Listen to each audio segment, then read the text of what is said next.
Bonjour, je suis Fouad. Bienvenue dans notre émission dédiée à la cuisine aux saveurs. Transmise de génération en génération, nous allons découvrir les recettes et saveurs qui se sont installées dans le Lot-et-Garonne, plus précisément dans la ville cosmopolite de Sainte-Livrade-sur-Lot. Et pour vous donner l'eau à la bouche avec ces recettes incroyables, nous sommes entourés de personnes de divers horizons avec un cœur gros comme ça, qui vivent à Sainte-Livrade et qui sont prêtes à partager avec nous tous leurs secrets de cuisine. Alors, si vous commencez à avoir faim, ne perdons pas une minute de plus. Il est temps de partir en cuisine. En route pour un nouvel itinéraire de saveurs.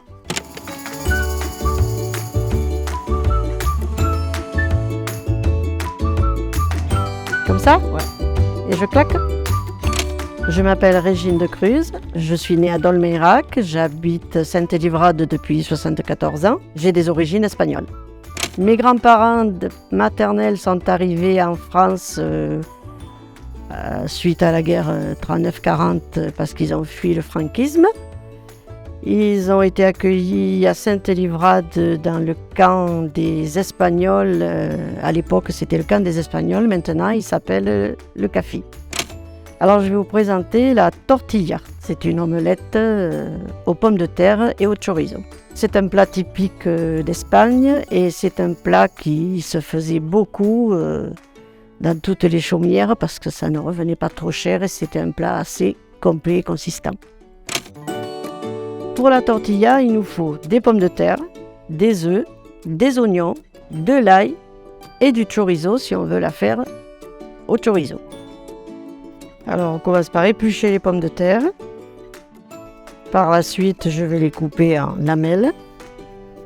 Je vais éplucher aussi l'oignon que je vais couper aussi en lamelles.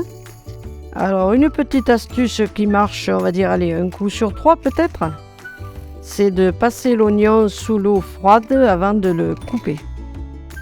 Je débarrasse un peu la planche. Maintenant, je vais passer à l'ail que je vais éplucher.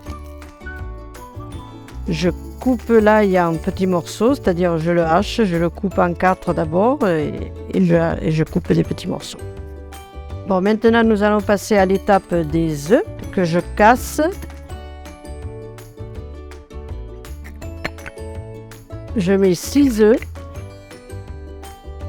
un petit peu de poivre et un petit peu de sel que je vais battre. Donc les œufs sont battus et maintenant nous allons passer à l'étape de la cuisson. Je verse l'huile, il faut que la poêle soit quand même bien recouverte. Quand l'huile est bien chaude, je verse ma préparation. Pour avoir une belle tortilla, il faut que la poêle soit bien pleine. Maintenant, je sale et je poivre. Il faut les retourner régulièrement de façon à ce qu'elles ne crament pas. Dans une seconde poêle, je vais verser le chorizo qui a été pelé et coupé en tranches. Déjà pour lui sortir le gras et ensuite parce que le chorizo va cuire beaucoup moins longtemps que les pommes de terre.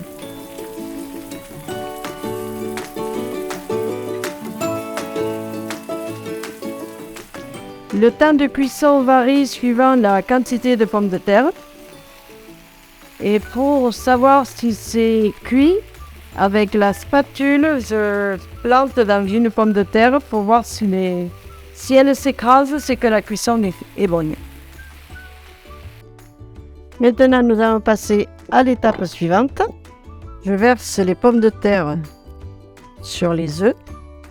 J'ajoute le chorizo. Je mélange bien l'ensemble de façon à ce que les pommes de terre s'imprègnent bien aux œufs. Et je reverse le tout dans la poêle. Et je le remets en cuisson. Alors, à l'aide d'un couvercle, je vais retourner ma tortilla et la reverser délicatement, sans me brûler si c'est possible. Quand elle est remise dans la poêle, je la remets sur le feu 5 bonnes minutes pour recuire l'autre côté. Et maintenant, on passe à l'étape finale. Je fais glisser ma tortilla dans une assiette. Et voilà, la tortilla est prête à déguster. Bon appétit!